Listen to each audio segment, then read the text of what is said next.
အားလုံးပဲမင်္ဂလာပါခင်ဗျာ Horror History မြန်မာ Channel ကနေပြီးတော့တဖန်ပြန်လဲကြိုဆိုလိုက်ပါတယ်ဒီနေ့မှာတော့ကျွန်တော်ဖတ်ပြပေးမယ့်ဇာတ်လမ်းလေးကတော့ဆရာအကစောရေးသားပြုစုခဲ့တဲ့လွတ်မြောက်ရာလမ်းဆိုတဲ့ဝတ္ထုတိုလေးပဲဖြစ်ပါတယ်ဇာတ်လမ်းလေးကိုမစတင်ခင်မှာကျွန်တော်ရဲ့ Channel လေးကို Like and Subscribe လုပ်ပေးဖို့အထူးမေတ္တာရက်ခံပါတယ်ခင်ဗျာဇာတ်လမ်းလေးကိုအခုပဲစလိုက်ကြရအောင်စုခိုင်နင်တို့ဖေနေ့လေကစိုက်ထဲမှာပြုတ်ကြလို့ရဟာညီမနှစ်ယောက်ကျောင်းကပြန်လာခြင်းဘေးအိမ်ကဦးလေးကြီးစကားကြောင့်အလွန်ထိတ်လန့်သွားကြတယ်စုခိုင်နဲ့စုလိုင်တို့ညီမမှာကျောင်းသူတွေဖြစ်ကြတယ်စုခိုင်က10တန်းဖြစ်ပြီးတော့စုလိုင်ကတော့အခုမှ10တန်းပဲရှိသေးတယ်ငယ်စဉ်ကလေးကမိခင်ဆုံးပါသွားပြီးတော့ဖခင်ကစုခိုင်တို့ညီမနှစ်ယောက်ကိုပြန်လိုက်ရင်လှုပ်ကြွေးနေတာအဖေသတင်းကြကြချင်းညီမနှစ်ယောက်ဆေးရုံကိုပြေးထွက်လာခဲ့ကြတယ်အဖေဘာမှမဖြစ်ပါစေနဲ့သို့တော့သူတို့ဆူတောင်းနေမပြေးခဲ့ပါသူတို့ဆေးရုံမရောက်ခင်မှာပင်သူတို့အဖေမှလောကကြီးကနေထွက်ခွာသွားပြီဖြစ်တယ်။သူတို့လူမမယ်ညီမနှစ်ယောက်မှအဖေမရှိတော့သဖြင့်လောကကြီးထဲမှာမျက်နှာငယ်ငယ်နဲ့ကြံနေခဲ့ရတော့တယ်။အဖေရက်လေပြီးတဲ့အထိသူတို့နှစ်ယောက်မှငိုးလို့လည်းမဆုံးသေး။သို့တော့စုခိုင်ကအခုအိမ်မှာလူကြီးဖြစ်သွားပြီ။အိမ်တော်ဦးစီးတာဝန်များကိုပခုံးပြောင်းယူလိုက်ရပြီးမို့စုခိုင်တည်ငြိမ်နေမှရတော့မယ်လို့စိတ်ထဲကတွေးလိုက်ပြီးတော့မျက်ရည်များကိုတုပ်ပစ်လိုက်ရတော့တယ်။အဖေအလုတ်လုံနေတဲ့နေရာမှာတထေးကကူငွေ3သိန်းပေးခဲ့လေတယ်စုခိုင်လဲညီမလေးကိုကြည့်လိုက်ရတော့တယ်သူတို့ညီမကစားတော်ကြတယ်ညီမပြစ်သူကပို့ပြီးတော့ညံထက်သေးတယ်အတန်းတိုင်းမှာပထမဒုတိယတတိယနေရာအမြဲဝင်နေတယ်ဒါလည်းမကသေးပဲနဲ့စာစီစာကုန်းပြိုင်ပွဲတင်ရှာညံစမ်းပြိုင်ပွဲစားသည့်ပြိုင်ပွဲတွေမှာလည်းအမြဲတမ်းစုတစုတော့ရအမြဲဖြစ်တယ်စုခိုင်ကတော့တာမန်အစင်းလောက်သာဖြစ်တယ်အဖေမရှိတော့တဲ့နောက်ပိုင်းသူတို့အတွက်အလုပ်လိုအပ်လာတော့တယ်စုခိုင်ကအိမ်ရှိဗီဒီယိုလေးပေါ်မှာတင်ထားတဲ့ညီမငယ်ရဲ့စုတစိမ့်များကိုငေးကြည့်လိုက်ပြီးတဲ့နောက်တေချာသောဆုံးဖြတ်ချက်တစ်ခုကိုရှာလိုက်တော့တယ်အမအကြောင်းထွက်တော့မယ်ညီမလေးမိဘများကလည်းတကောင်ကြွက်များမှုစုခိုင်တို့တွေဆွေမျိုးနှီးစပ်မရှိပါရက်သေးရွာထဲမှာလူများကိုသာအိမ်နီးနာချင်းဆွေမျိုးရင်းဟုသဘောထားကပေါင်းသိနေကြရတယ်အခုလေရှေးရင်အိမ်ကတော်မြိုင်ကစုခိုင်ကိုအကြံပေးတော့တယ်စုခိုင်နင်းကြောင်းထွက်ပြီးအလုပ်လုပ်မယ်ဆိုဘာမှလုပ်မနေနဲ့အကျော်သာကြော်ရောင်းအေးဖြစ်ပါဗလားအတော်မြန်ရဲ့စုခိုင်ကအကျော်မကျော်တတ်ဘူးလေဖြစ်ပါတယ်ငါ10နှစ်လောက်အကျော်ကြော်ရောင်းလာခဲ့တာပဲအခုငါမြေးတွေထိနေလို့သာငါမလုပ်နိုင်ခဲ့တာနှုတ်မို့ဆိုဒိုးရက်ကွက်ထိတ်ကညောင်မင်းကြီးအောက်မှာအကျော်တဲကလေးထိုးလိုက်ရှင်သေးတယ်ဒါဆိုလဲစုခိုင်ကိုအကျော်ကြော်နီးတင်မေးပါလားအေးပါမပူပါနဲ့အကျော်ကြော်နီးရောအရှင်ဆက်နီးပါတင်မေးမယ်ဟုတ်ပလားတပတ်လောက်စမ်းကြော်ပြီးနောက်စုခိုင်လဲရက်ကွက်ထိတ်ညောင်ပေကြီးအောက်မှာတစ်ဖက်ရက်အကျော်တဲကလေးထိုးလိုက်တော့တယ်ရက်ကွက်လူကြီးကလည်းစုခိုင်တို့နဲ့ရင်းနှီးနေတာကြောင့်သူ့ခွင့်ပြုချက်နဲ့အကျော်တဲကလေးတစ်ခုဖြစ်လာခဲ့တယ်ဒေါ်မြန်ရဲ့တင်ပြပေးမှုကြောင့်မနက်6နာရီဆိုအကျော်တဲကလေးကမိခိုးတလူလူနဲ့ဖြစ်နေပြီဖြစ်တယ်မနက်6နာရီလောက်ကစပြီးမနက်ပိုင်း9နာရီလောက်ဆိုရင်အကျော်ကုန်သွားပြီဖြစ်တယ်အကျော်ရောင်းတာကစိုးတော့မစိုးဘူးစုခိုင်တို့ညီမစားဖို့လောက်တဲ့အပြင်အနှဲငယ်လဲစုမိလေတယ်နေစရာကလည်းအဖေတို့ရှန်ခဲ့တဲ့အိမ်စုပ်ကလေးတစ်လုံးကျန်နေသေးပြီဒါသူတို့ညီမနှစ်ယောက်အတွက်နေဖို့အတွက်ပူစရာမလိုပဲရှိလေတယ်တို့နေနှစ်တေကြာမြင့်ခဲ့ပြီးတော့တယ်အကျော်ကျော်ရောင်းတာမြတ်တော့မြတ်ပါတယ်ဒါပေမဲ့ဒီတက်ပို့ပြီးရောင်းအောင်ကောင်းရင်ကောင်းမှာပဲရှေးရင်အိမ်ကဒေါ်မြိုင်ကြီးကိုညီးပြလိုက်တော့ညီးတို့စားလောက်နေတာပဲအေးစားလောက်လေတော်မြန်ရဲ့ဒီနေ့ဆိုညီမလေးက10တန်းတက်တော့မှာ10တန်းဆိုတော့ကျူရှင်နေဝိုင်းနေထားနိုင်မှာစားလိုက်နေမယ်မဟုတ်လားဒါဆိုလဲအကျော်ကိုပူကျော်လိုက်ပေါ့မနက်ပိုင်းအကျော်ဆိုင်ပိတ်ပြီးတော့ကြံတဲ့အကျော်တွေရက်ကွက်ထဲပက်ရောက်မို့နည်းနည်းတော့ပင်မမယ်အဲ့လိုဆိုလဲမစိုးဘူးနော်တော်မြိုင်တို့နေအကျော်ကြီးပူကျော်ရတယ်ဆိုင်သိမ်းပြီးတာနဲ့ဒံမန်းကြီးတဲ့အကျော်တွေထည့်ပြီးရက်ကွက်ထဲလှည့်ရတော့တယ်တော်မြိုင်ပြီးတဲ့အကြံကစိုးတော့မစိုးဘူးအဲ့ဒီနီလန်းနဲ့အကျော်တွေပူရောင်းရတော့တယ်ညီမငယ်ကိုတော့ကြောင်းထမင်းကြိုင်အတွက်ထမင်းဆိုင်မှာဝယ်ပြီးဖွဲဖွဲရရထည့်ပြီးတော့လဲစုခိုင်အတွက်တော့ထမင်းတစ်လုံးကစာမဖွဲလောက်ပြီမနက်စာကိုထမင်းချမ်းနဲ့အကျော်စားလိုက်ပြီးနေ့လယ်ဆိုရင်လဲထမင်းတစ်ထုပ်ဝယ်ပြီးထမင်းပေါ်အရှင်ရင်လေးစမ်းကြံတဲ့အကျော်လေးတစ်ခုနှစ်ခုနဲ့စားလိုက်ပြီးတနက်စာဖူလုံးပြီနေ့လယ်အကျော်ကုန်သွားလျင်တော့ပြန်လာတဲ့လမ်းမှာဈေးဝင်ပြီးညနေစာအတွက်ဖွဲဖွဲရရလေးရှက်ပြုတ်ခါညီမနှစ်ယောက်စားတောက်ကြရတယ်တနေ့ထမင်းစားပြီးညီမတွေအိပ်ရတဲ့လဲရင်စကားပြောဖြစ်ကြတယ်ညီမလေးဆယ်တန်းအောင်ရင်ဘာလုပ်မယ်စိတ်ကူးထားလဲညီမပြီးသူကပညာရှင်လုပ်ရှင်တယ်ကောင်းတာပေါ့ညီမလေးရဲ့ညီမလေးစာကြိုးစားနော်ညီမဖြစ်သူရဲ့အပြောကိုစုခိုင်ကကျင်းနေမိပါတယ်စုလိုက်ငယ်စဉ်ကလေးကအိမ်ပုံလေးများကိုရေးဆွဲတတ်တယ်ရ ရေးဆွဲပြီးလေဒီအခန်းကအဖေဖို့ဒါကတော့အမေအတွက်အခန်းဒါကဖေယာကန်ဒါကမိဖို့ကြောင့်စသည်ဖြင့်သူစိတ်ကူးနဲ့သူရေးဆွဲနေတတ်တယ်ဒါနဲ့အမကိုပြောစရာရှိတယ်ညီမဖြစ်သူကထို့သို့ပြောပြီးမျက်နာကလည်းအနှဲငယ်တုံမှုန်နေသဖြင့်စုခိုင်ရင်နဲ့စိုးထိတ်သွားလေတယ်ဘာလဲညီမလေးပြောလေဟိုအမကိုပြောရမှာအာနာလို့ဩပြောမှသာပြောသမှာညီမလေးရဲ့ညီမလေးကျူရှင်တက်ရှင်လို့ကျောင်းကလည်းစာရီတင်နေဆိုပေမဲ့တိတ်ပြီးမလုံလောက်ဘူးလို့ထင်တယ်။အော်ညီမလေးကလည်းဒါများဘာဖြစ်သေးလဲမပူနဲ့တက်ဆရာရှိရတက်အမမဆူထားတဲ့ငွေရှိတယ်သိလား။ညီမဖြစ်သူမျက်နာငယ်ကလေးကထိုးတော့မှပြုံးရောင်လေးတန်းလာတယ်။စုခိုင်လည်းညီမကျေနပ်အောင်သာပြောလိုက်ရတယ်။လက်ထဲမှာငွေကများများဆဆတိတ်မရှိဘူး။တစ်လနှစ်လလောက်ကတော့ကျူရှင်ဘိုးဖြည့်ရှင်းနိုင်တော့လေရေရှည်အတွက်တစ်ခုခုစဉ်းစားမှဖြစ်တော့မယ်။အမျက်များများကျန်တာဆိုရင်တော့ကုံစိမ်းရောက်ကြည့်ပါလား။ခေါက်ရှိုးလောက်မြက်တယ်ဒိုးရက်ကွက်ကဈေးနဲ့တိတ်မွေးဘူးဆိုတော့အနားမှာရှိရင်တော့အဲ့ဒီကပဲပြေးဝယ်စားကြမှာဒေါ်မြိုင်ကြံဖြစ်ကုံစိမ်းရောက်ရတော့တယ်တနိုင်တစ်ပိုင်မို့များများဆဆတော့မလုံနိုင်သေးဈေးထဲမှာဖောက်တယ်ဈေးနဲ့ပြန်ယူပြီးနောက်နှီးပန်းကြီးနဲ့ကုံစိမ်းတွေဖြန့်တဲ့ကရွာရိုးကိုပေါက်လဲရောက်ရတော့တယ်မနက်ပိုင်းအကျော်ရောက်ပြီးလေဈေးဘက်သို့ပြေးပြီးကုံစိမ်းသွားတဲ့ကတကြောပြန်ထွက်ရပြန်တယ်ဈေးထဲနဲ့90 100ခန့်ကွာသည်ဆိုတော့လေအိမ်ရှိရောက်သည်ကိုဝယ်တတ်သူများကြောင့်စုခိုင်အစဉ်ပြေနေတော့တယ်ရခင်ကအသားရည်ဖြူဖြူကလေးနဲ့သပင်းနက်နက်ကောင်းကောင်းနဲ့စုခိုင်မှာအခုတော့အသားရည်တွေကလည်းနေလောင်သဖြင့်အသားတွေကမဲပြီးအစီတွေပြန်နေပြီဖြစ်တယ်မျက်နာမှာလည်းနေလောင်တင်းနှိပ်တွေကိုတနခါရည်ကျဲနဲ့ဖုံးအုပ်ထားရတော့တယ်သပင်းတွေမှာလည်းမွဲလျှောက်ကပွာရောက်နေတော့တယ်တရက်စုခိုင်ဈေးပန်းကြီးရွက်ပြီးရက်ကွက်ထဲလှည့်လည်လာစဉ်ထူရှင်ဆင်းလာ၍တငယ်ချင်းများနဲ့အုပ်စုပွဲပြန်လာသောစုလိုင်ကိုတွေ့ရတော့တယ်မျက်နှာရှင်းဆိုင်လမ်းလျှောက်လာခဲ့တော့လေအနားရောက်ကနီးတွင်စုလိုင်ကတစ်ဖက်သို့လှည့်ကမတိချေအောင်ဆောင်ပေးလိုက်ရတော့တယ်မြမဖြစ်သူကသူ့ဟာအမလို့ခေါ်လိုက်လေတငယ်ချင်းတွေကြားထဲရှက်နေမိကိုစိုးရိမ်သဖြင့်စုခိုင်ကအလိုက်တီးတီးနဲ့ပင်ရှောင်ပေးလိုက်တော့တယ်မြမရှက်လဲရှက်ရှင်စရာပဲစုခိုင်ကဈေးပန်းကြီးခေါင်းရွက်ပြီးအယောင်မေမပေါ်တော့တဲ့အဖေရှက်အင်ကြီးလက်ရှည်လေးကိုကဘိုးကီယိုဝစ်ထားပြီးကိုမလည်းရွှေနက်စီကြော်နက်တွေနဲ့တထောင်းထောင်းထနေတဲ့ရုပ်ဖြစ်နေတော့တယ်ညနေအိမ်ပြန်တော့ညီမကအိမ်ပေါဝါကစောင့်နေတယ်အမကိုညီမတနာတယ်ညီမလည်းကြောင်းထွက်ပြီးတော့ဈေးပန်းခေါင်းရွက်ပြီးဒိုးတူပေါင်းပဲလောက်ကြမယ်လေဘာညီမလေးနေပါပြောတာလေညီမကတော့ကြော့ကြော့မော့မော့နဲ့ကြောင်းတက်နေပြီးအမဖြစ်သူကဒီလိုမျိုးတလန်းဝင်တလန်းထွက်ဈေးရောက်နေရတာကိုတွေ့တော့ညီမလိပ်ပြမလုံးဘူးအမတော်စမ်းညီမလေးတကယ်အမကိုတနာတယ်ဆိုရင်စာသာကြိုးစားပညာသာကြိုးကြိုးစားစားတင်ညီမလေးကြောင်းထွက်ပြီးဈေးပန်းကောင်းရွက်ရင်အမတို့ညီမတွေဈေးတယ်တွေပဲဖြစ်ကုန်တော့မှညီမလေးရဲ့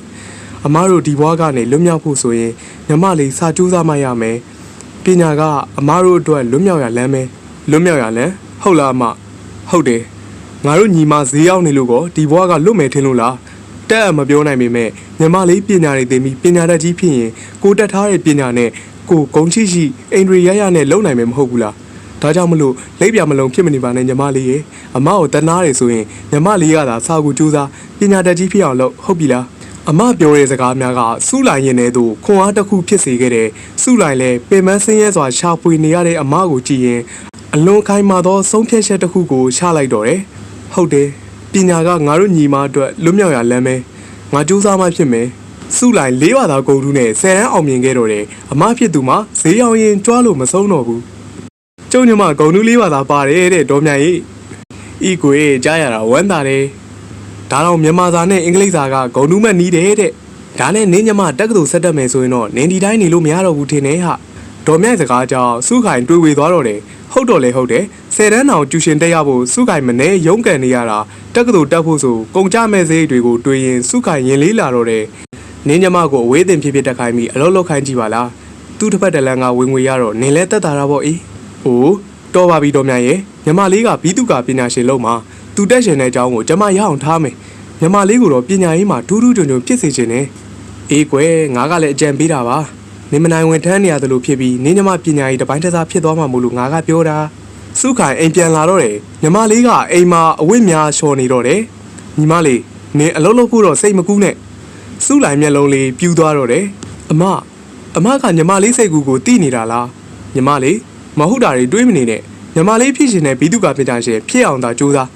အမညီမလေးကိုရအောင်ထားမယ်အမရဲ့တက္ကသိုလ်တက်တယ်ဆိုတာကကြောင်းတက်တာတဲ့အများကြီးပိုကုန်မှာညီမလေး ငွေကြီးအကြောင်းစဉ်းစားမနေနဲ့နော်တက်ကတူတက်ဖို့သာလို့လိုအပ်တာအမအကုန်လုပ်ပေးမယ်ထို့သူပြောပြီးနောက်စုခိုင်ကအိမ်ပေါ်ပြေးတက်သွားပြီးတော့ကုံစိမ်းရောက်တဲ့ဗန်းကြီးဆွဲကအိမ်ပြင်သို့ပြန်ပြေးထွက်သွားပါလေတော့တယ်အမဖြစ်သူရဲ့ကြောကုန်းကိုကြည့်နေတဲ့စုလိုက်မှာအမအတွက်စိတ်မကောင်းခြင်းများစွာဖြစ်ရပြီးတက်ပြင်းတက်ဆက်ရှားလိုက်မိတော့တယ်တို့နဲ့စုခိုင်ရဲ့အကြော်တဲကလေးမှာမနက်မိုးမလေးခင်ကလေးကမိခိုးတူဦးနဲ့ဖြစ်နေပြီးနေ့လေအကြော်ရောင်းထွက်ညနေခင်းကုံစိမ်းရောင်းပြီးညနေဘက်ကျတော့ညနေခင်းအကြော်တစ်ခါပြန်ရောင်းရတယ်စုလိုက်လဲအမစုဆောင်ထားတဲ့ငွေများနဲ့တက်ကတူတက်ဖြစ်တော့တယ်တက်ကတူတက်တော့လမ်းစိအဝေးစားထမင်းကြိုင်ဒါတွေနေမကတေထောက်ကူပစ္စည်းနဲ့စာအုပ်ဖိုးများကလည်းမနေမနော်အမဖြစ်သူစုခိုင်ကလည်းအလိုက်တည်တယ်မုတ်ဖိုးကိုလည်းပို့ပေးတယ်လို့တခါတလေတငယ်ချင်းများကိုမုတ်ဝဲကျွေးဖို့ဆိုပြီးပတ်စံတွေလည်းထပ်ပေးသေးတယ်တက်ကတူကြောင်းတက်နေတဲ့စုလိုက်ကိုလည်းမျက်နာမငယ်ရအောင်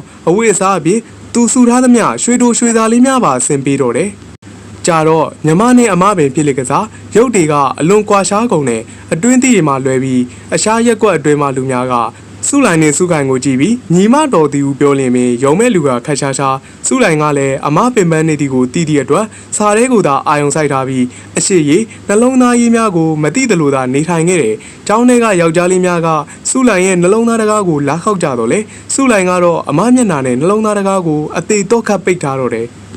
တက်ကတူတစ်နှစ်တိုးလာတိုင်းကုတ်ကြစိတ်ကပိုများလာမြဲဖြစ်တဲ့စုခိုင်တယောက်သပင်တွေတောင်ဖြူလာတယ်ရသမျှပတ်စံမစားရမတော့ရဲ့ညမအတွက်ဟုအတင်းကစူးစမ်းရှာဖွေနေရတယ်အခုဆိုအကြော်တဲကလေးရှိမှရာသီပေါ်တီးနှံလေးများပါတင်ပြီးရောင်းချနေရတယ်သို့တော့စာအုပ်ဖို့တင်တော့ကူစေးကတောက်လဲကုန်ကြနေတော့တယ်တညက်နေမှာတော့ညီမနှစ်ယောက်ထမင်းဝိုင်းမှာအတူတူစားကြရင်စုလိုက်ကဆိုလေတယ်အမညီမလေးဘာမှမပြောပေမဲ့အိမ်ရှင်တွေကိုတော့ရိပ်မိပါတယ်စုခိုင်ရဲ့ပါဇက်ထဲလူနီနီတမင်းလုံးမှာပကံအတွင်းပြန်ကျသွားတော့တယ်အမကိုဒုက္ခခံခိုင်းနေပြီးတော့ညီမကပေါ်ကြောနေတယ်ဆိုပြီးရက်ကွက်ကလည်းပြောနေကြပြီညီမလေးလည်းအမကိုပြန်ကြည့်ကျင်တယ်နင်ကဘာကြည့်ကျင်တာလဲညီမလေးចောင်းထွက်ပြီးအလုံးလို့တိတ်ဆန်းစုလိုက်နင့်ကငါဘာပြောထားလဲ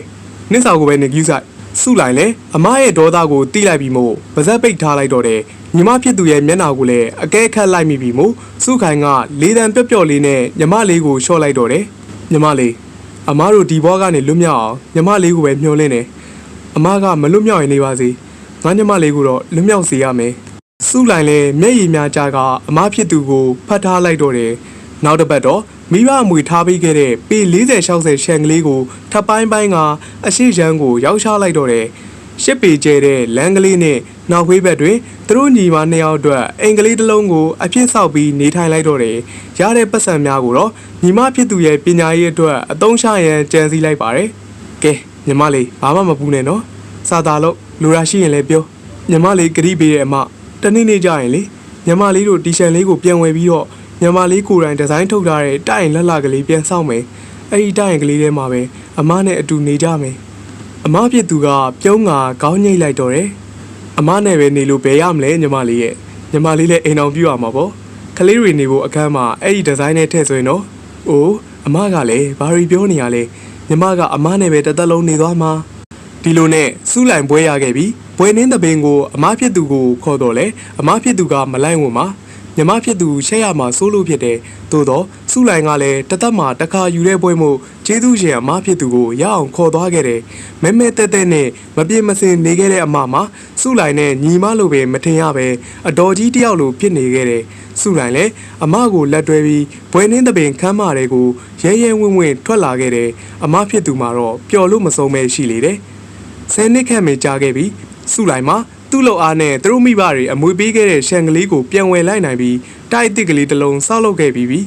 တိုက်တစ်ကလေးကိုလည်းသူ့စိတ်ကြိုက်ဒီဇိုင်းရေးဆွဲပြီးစောက်လုပ်ထားရာလှပတစ်လွင်နေတယ်သူတို့ရက်ွက်ကလေးတွေတွင်လည်းအင်္ဂလိပ်များကတတနနနဲ့ဖြစ်ကုန်ပြီးရခင်အိမ်ကြီးချင်းများလည်းတိတ်မရှိတော့ပဲလူတစ်တွေအများကြီးဖြစ်နေခဲ့ပြီးစုလိုက်လဲကော်မဏီတစ်ခုမှာယာရုကောင်းကောင်းရပြီးလစာဝင်ငွေကောင်းတဲ့ဘီသူကတယောက်ဖြစ်နေပြီဖြစ်တယ်စုလိုက်ကကားမှန်တကားကိုရှာလိုက်ပြီးတိုက်တစ်လေးကိုကားပေါ်မှာငေးကြည့်နေတော့တယ်တိုက်တစ်ကလေးကပြီးသွားပြီဆိုတော့လေအတွင်းမိုက်ဖွဲ့စည်းရန်ကြံသေးတဲ့အတွက်လူနေ၍မရသေးပါအမသာရှိရင်တိတ်ကောင်းမှာပဲနော်ခုတော့အမကျေးဇူးကြောင့်စုလိုက်ကလွတ်မြောက်သွားခဲ့ပေမဲ့အမကတော့ညီမကိုကျေးဇူးပြန်ဆက်ခွင့်မပေးတော့ပဲလူလောကကြီးကနေစောစောထွက်သွားခဲ့ပြီနော်စုလိုက်ကတွေးရင်ရေရွတ်လိုက်မိတော့တယ်အမဖြစ်သူစုခိုင်မှာအလုတ်တန်တွေပြီးလို့လား အစာအာဟာရမမျှတလို့လာတော့မပြောတတ်လွန်ခဲ့တဲ့3နှစ်ခန့်ကဆုံးပါသွားခဲ့ပြီဖြစ်တယ်စုလိုက်လဲကားမှန်ကိုပြန်တင်လိုက်ပြီးနောက်အင်္ဂလိပ်ရှိမှမောင်းထွက်လာခဲ့တော့တယ်လမ်းထိပ်မှာညောင်ပင်ကြီးကရှိနေသေးဖြစ်တယ်ညောင်ပင်အောက်တွင်ရှင်းလင်းနေတော့လဲစုလိုက်ကတော့ညောင်ပင်ကိုကြည့်ရင်လွန်ခဲ့တဲ့နှစ်များစီကသူ့အမရဲ့မိခိုးတူအူထွက်နေတတ်သောအကြော်တဲကလေးကိုသာမြင်အောင်မိတော့တယ်အကြော်တဲကလေးတွေတွင်အကြော်များကိုထိုင်ကြော်နေတတ်တဲ့အမဖြစ်သူစုခိုင်ရှိမိဖြစ်၍ရောင်းရတဲ့ပတ်စံများကိုအင်ဂျီနွမ်းနွမ်းရှိအိတ်ကက်ထဲသို့ထိုးထည့်လိုက်ပြီးညီမဖြစ်သူចောင်းစိတ်အတွက်ပြုံးနေမဲ့အမဖြစ်သူရဲ့မျက်နှာကိုလည်းပြန်လည်မြင်အောင်မိပါတော့တယ်ဟုတ်ကဲ့ပါဇလန်းလေးကတော့ပြီးဆုံးသွားခဲ့ပြီဖြစ်ပါတယ်နောက်တက်လည်းဇလန်းကောင်းလေးများကိုရွေးချယ်ဖတ်ပြပေးသွားမှာဖြစ်တဲ့အတွက်ကြောင့်ကျွန်တော်ရဲ့ channel လေးကို subscribe လုပ်ပေးဖို့အထူးမေတ္တာရက်ခံပါတယ်ခင်ဗျာနားဆင်အားပေးခဲ့ကြတဲ့တယောက်ရှင်းစီတိုင်းကိုကျေးဇူးအထူးတင်ရှိပါတယ်ကိုယ်စိတ်နှဖျားကျမ်းမာချမ်းသာကြပါစေ